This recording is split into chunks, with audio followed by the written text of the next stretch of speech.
오늘도 아침을 함께 시작하게 된 8시 GMS 뉴스 앵커 박서준입니다.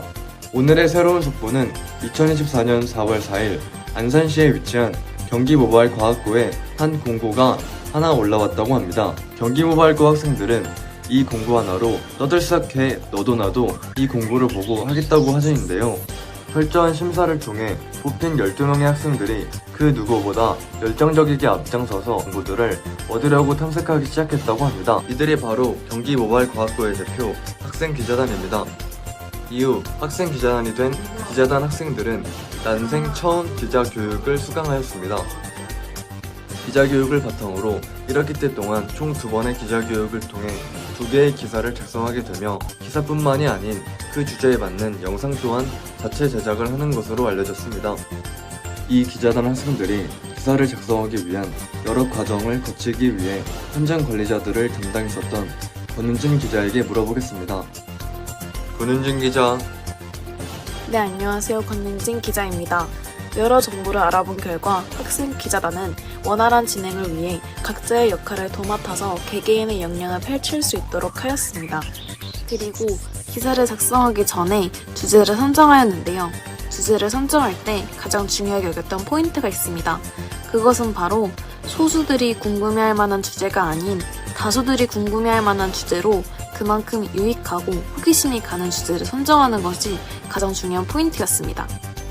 그렇게 각 팀마다 주제가 정해지게 되면 그 주제에 맞게 확실한 정보 전달을 위해 적절한 대상을 찾아가 인터뷰를 진행을 하게 됩니다.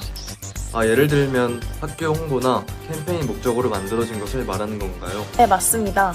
그래서 최근에 작성하고 있는 기사 또한 매년 6월 5일마다 경기모바일과학고등학교에서 환경의 날을 맞이해 진행했던 행사가 주제인 것과 이를 바탕으로 학생 기자단에 대해 자세히 모르는 학생들을 위해 학생 기자단을 알리는 게 주제인 것으로 확인이 되었습니다. 이야, 아주 기대가 되는군요. 다음으로는 인터뷰를 담당했었던 최효진 기자의 당시 기자 현장 상황을 들어보겠습니다. 최효진 기자. 네, 안녕하세요. 최효진 기자입니다. 학생 기자단에 관련하여 인터뷰를 담당했었는데요. 당시 학생 기자단이라는 키워드에 가까워지기 위해 학생 기자단 한승년 교사님과의 인터뷰를 통해 기초부터 알아보았습니다.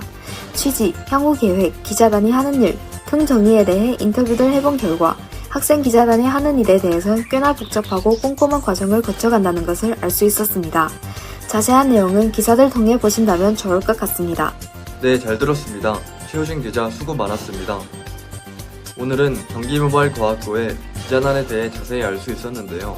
기자단이 아니어도 재학생으로서 우리 다같이 기자단과 함께 학교에 대해 관심을 가져보고 세상에 알려보자는 한 마음이 되었으면 하네요. 이상 GMS 뉴스였습니다. 감사합니다.